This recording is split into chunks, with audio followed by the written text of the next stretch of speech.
हाँ ज़रूर, क्यों नहीं। अगर मैं अपनी वाइफ से, अगर वाइफ देख रही होगी तो ज़रूर कहना चाहूँगा। मैं ये कहना चाहता हूँ, मुझे पता है कि मेरी वाइफ पे क्या बीत रही है, क्योंकि हमने 1 डेढ़ महीना बिताया, कोई ऐसे तो बिताया नहीं, शादी करके बिताया है। और वो भी जानती है मेरी वाइफ को डरा धमका के दूसरी शादी कर दी गई है।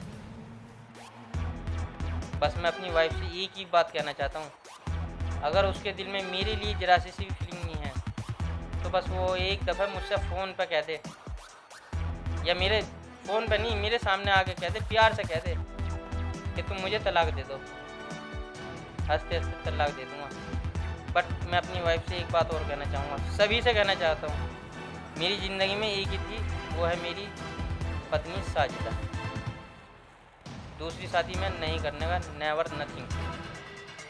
मगर पुलिस प्रशासन से मैं यही चाहता हूँ कि मुझे न्याय मिले, वो भी जल्द से जल्द। बिना तलाक के दूसरा निकाह कहां तक सही? चाचा की लड़की से निकाह जायज या नाजायज? निकाह के बाद दूसरे निकाह के लिए तलाक जरूरी या गैर जरूरी? उठते सवाल। केटी लाइव न्यूज के साथ।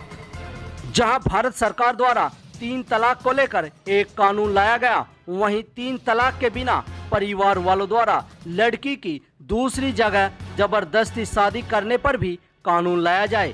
क्या तलाक के बिना धार्मिक आधार पर लड़की के परिवार वाले दूसरी जगह निकाह कर सकते हैं? जवाब जी नहीं। ऐसा ही मामला सामने आया है जनपद मेरठ थाना मुडाली के ग्राम मेघराजपुर का, जहां पर एक युवक ने अपने ही चाचा की लड़की से प्यार किया और निकाह कर लिया और उसे अपनी जीवन संगिनी बना लिया। दोनों हंसी खुशी रह रहे थे, मगर उनके परिवार वालों को यह बात नागवार गुजरी और दोनों को जुदा कर दिया। और हद तो तब हो गई जब साजिदा का निकाह बिना तलाक के ही दूसरी जगह कर दिया, जो कि धार्मिक व कानूनी रूप से गलत है।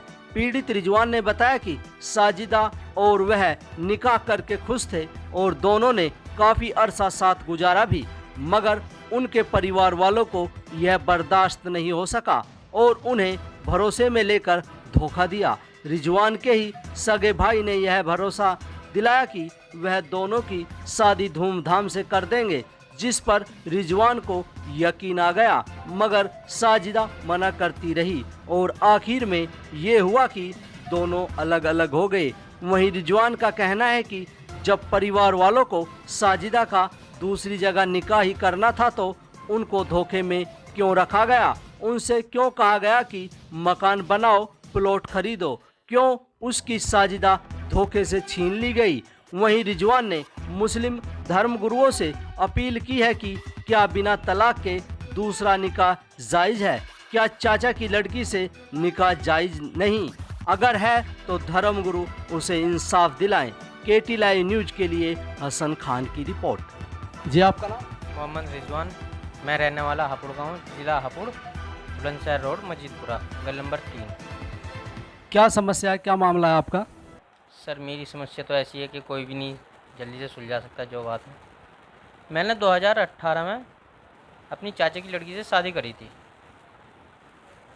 लव मैरिज थी मेरी। मैं ले गया राजस्थान। राजस्थान में मैंने अपनी लड़की से, वो चाचा की लड़की से शादी करी। मतलब जब शादी करी तो हम वहाँ रहे, एक डेढ़ महीना रहे लगभग। जो बात है, 1 डेढ़ महीना रहने के बाद बहुत प्रेम हुआ हमारे बीच। जो बात है, लव मैरिज ऐसी नहीं होती। जब 1 डेढ़ महीना हो गया तो एक दिन सोते वक्त मुझे अपनी माँ का ख्याल आया, रोती हुई दिखाई दी मतलब। तो मैं अपनी वाइफ से कहने लगा कि सुनो जी, मैं अपनी माँ के पास फ़ोन कर लूँ? तो मुझे उनकी एक बात अच्छी लगी। उन्होंने एक ही जवाब दिया मुझे कि आप कर दो। क्योंकि आजकल की बहुएं ऐसी होती हैं कि नहीं कहती। लव मैरिज वाली तो कभी भी नहीं कहने की, कॉन्फिडेंस से कहता हूँ मैं ये। जब मैंने उनसे पूछ के फ़ोन करा अपने भैया के पास, तो उन्होंने मुझे बहला फुसला के मुझसे एड्रेस लिया। एड्रेस लेने के बाद हम यकीन हो गया कि भैया सच बोल रहा हमारा। जब वे आए मैंने उनसे एक बात कही थी बस, कि मेरे पास आना तो साफ दिल से और सच्चे दिल से आना, वरना आना मत। जिस हाल में मैं हूँ मुझे मेरे हाल पे ही छोड़ देना।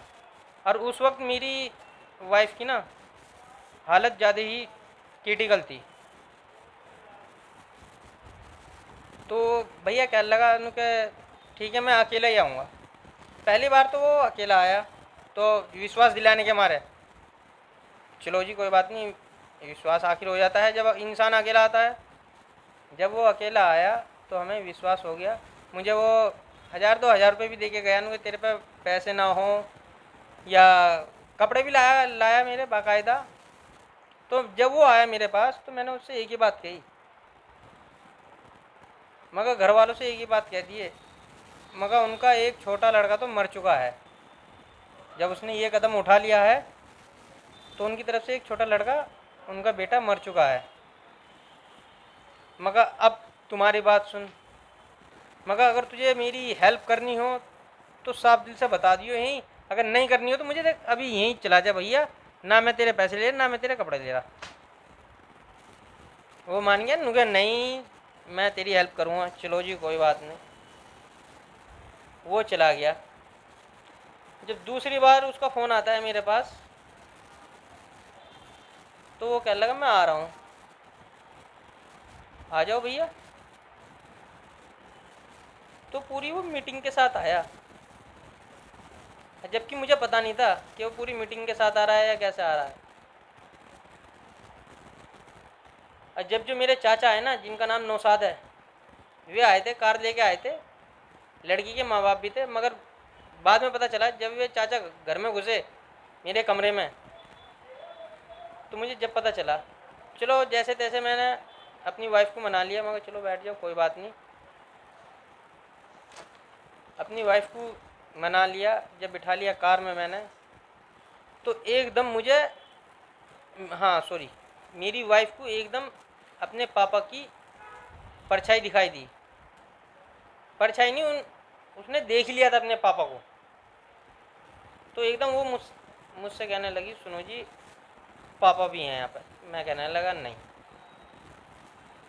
तो मैं अपने पापा को, वो अपने भैया को गुस्से में होकर कहने लगा, मगर अगर इसके पापा आए हैं या इसके माँ बाप आए हैं मगर तुझे भारी पड़ूंगा, मगर ये तूने अच्छा नहीं करा मेरे साथ। ये बात मैंने पहले शुरू में कही थी। चलो जी कोई बात ना, मगर फिर भी हमारा बड़ा भैया कहने लगा ना कि नहीं मैं किसी को नहीं लाया। चलो जी कोई बात ना। जब पुल आया तो उनने वहाँ गाड़ी रोकी, तो वहाँ सारे बैठ गए, एक मेरे चाचा चाची सब बैठ गए। तो मैं पूरे रास्ते हकीकत में मैं रोता हुआ आया। और जो मेरी वाइफ थी ना वो मुझे चुप कर रही थी।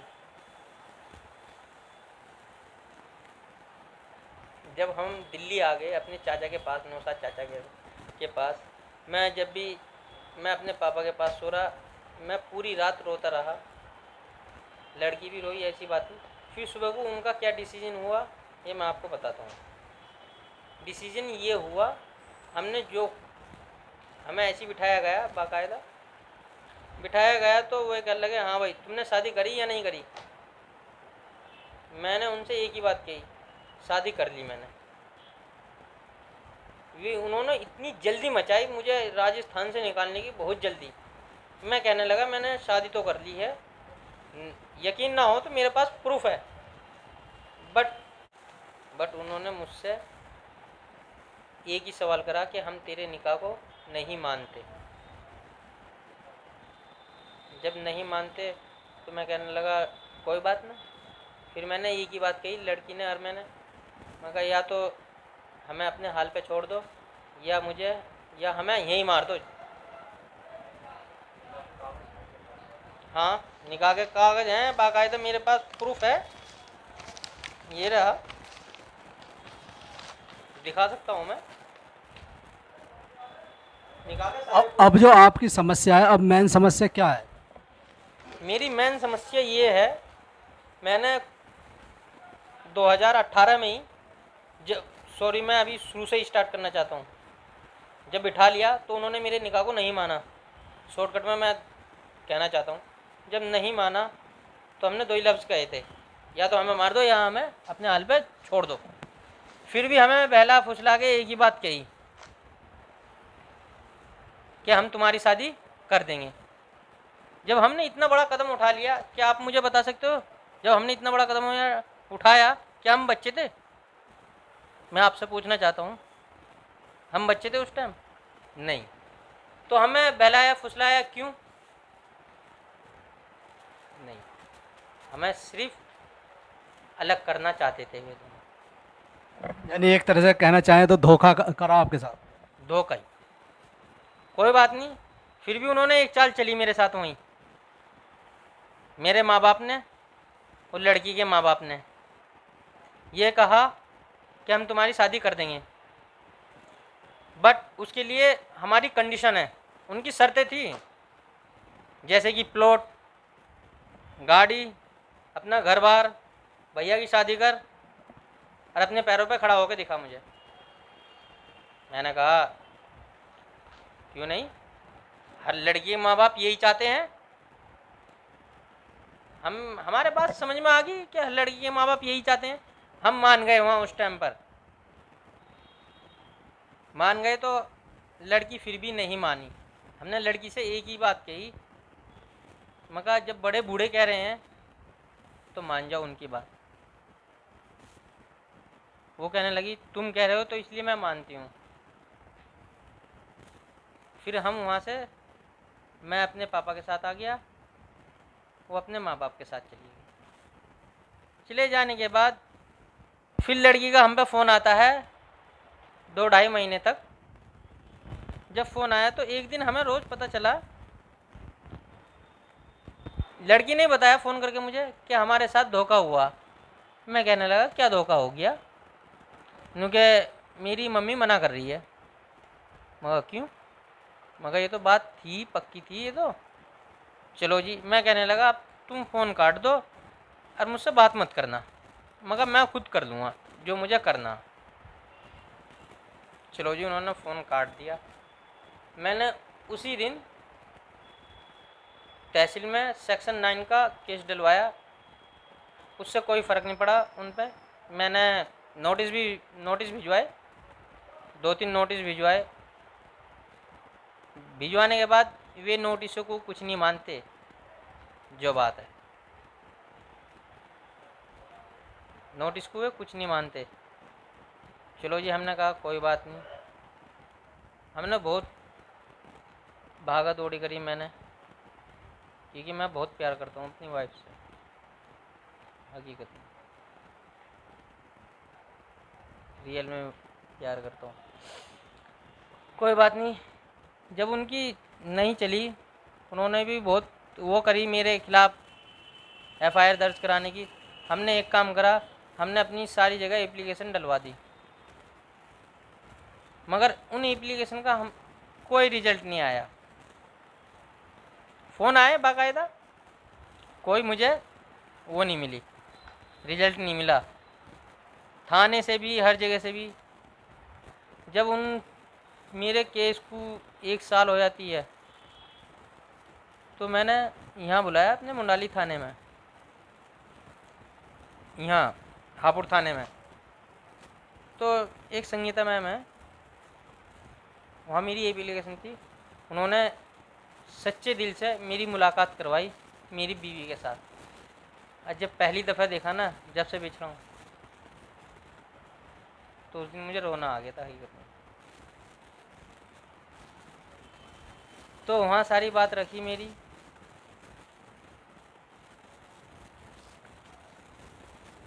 तो लड़की से मैंने एक ही बात कही, गांव वालों को लाई थी, सबको लाई थी। मैं कहने लगा हमने जो कर दिया सो कर दिया,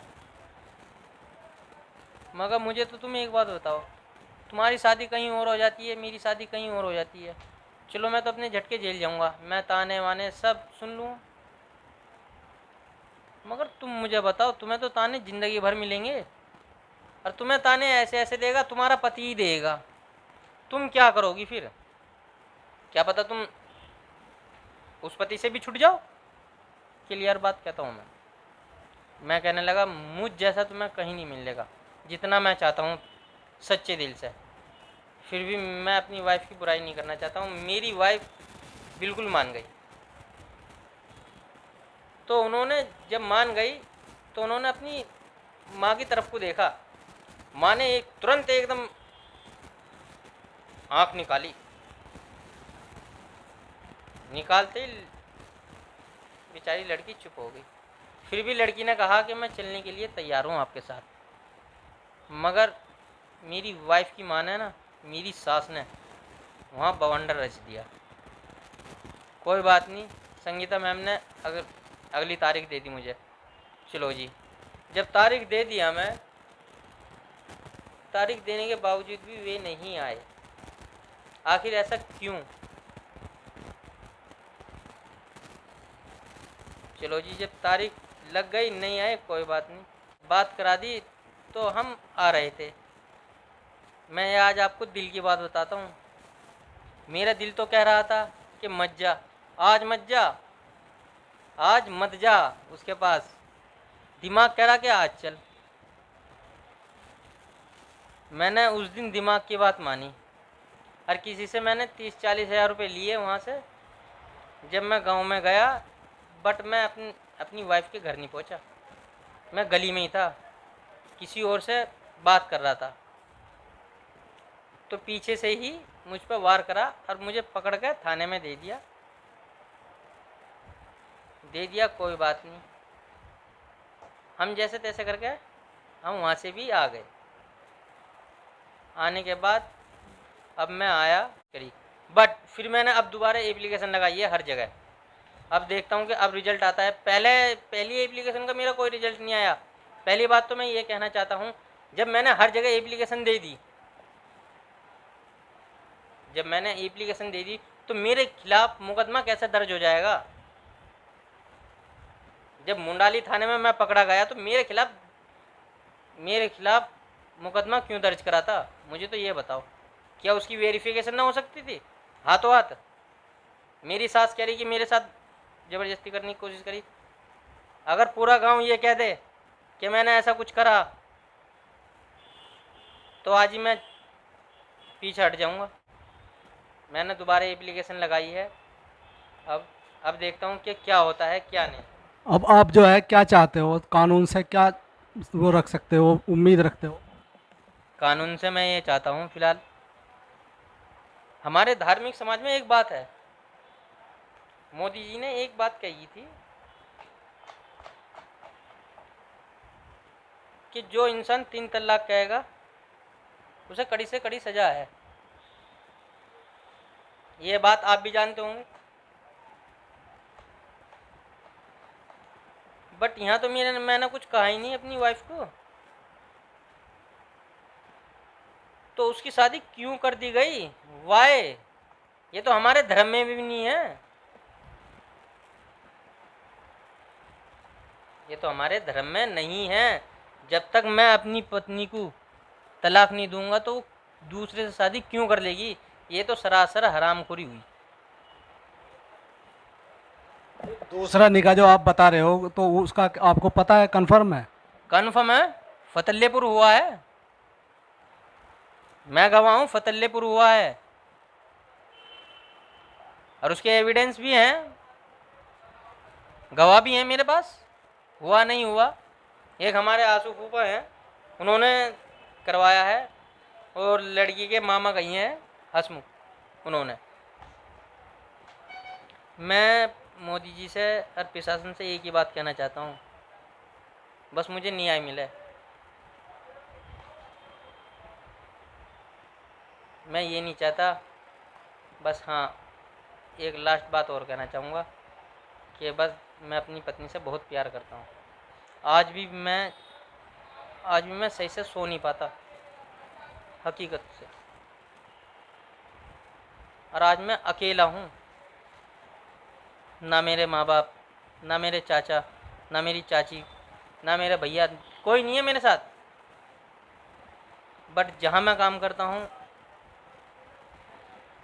ट्रांसपोर्ट पर, वहाँ भाई साहब हैं संजय सोडी, वे मुझे अपनी औलाद की तरह मानते हैं। वे जब मेरा चेहरा उतरा हुआ होता है ना, वे मुझे खुद पहचान लेते हैं। जैसे कि आपकी वाइफ हैं, उनसे आप कुछ कहना चाहेंगे? हाँ ज़रूर, क्यों नहीं। अगर मैं अपनी वाइफ से, अगर वाइफ देख रही होगी तो ज़रूर कहना चाहूँगा। मैं ये कहना चाहता हूँ, मुझे पता है कि मेरी वाइफ पे क्या बीत रही है, क्योंकि हमने 1 डेढ़ महीना बिताया, कोई ऐसे तो बिताया नहीं, शादी करके बिताया है। और वो भी जानती है दिल से। मेरी वाइफ को डरा धमका के दूसरी शादी कर दी गई है। बस मैं अपनी वाइफ से एक ही बात कहना चाहता हूँ, अगर उसके दिल में मेरे लिए जरा सी भी फीलिंग नहीं है तो बस वो एक दफ़ा मुझसे फ़ोन पर कह दे, या मेरे फ़ोन पर नहीं, मेरे सामने आके कह दे, प्यार से कह दे कि तुम मुझे तलाक दे दो। हंसते हंसते तलाक दे दूँगा। बट मैं अपनी वाइफ से एक बात और कहना चाहूँगा, सभी से कहना चाहता हूँ, मेरी ज़िंदगी में एक ही थी, वो है मेरी पत्नी साजिदा। दूसरी शादी में नहीं करने का, नेवर नथिंग। मगर पुलिस प्रशासन से मैं यही चाहता हूँ कि मुझे न्याय मिले, वो भी जल्द से जल्द।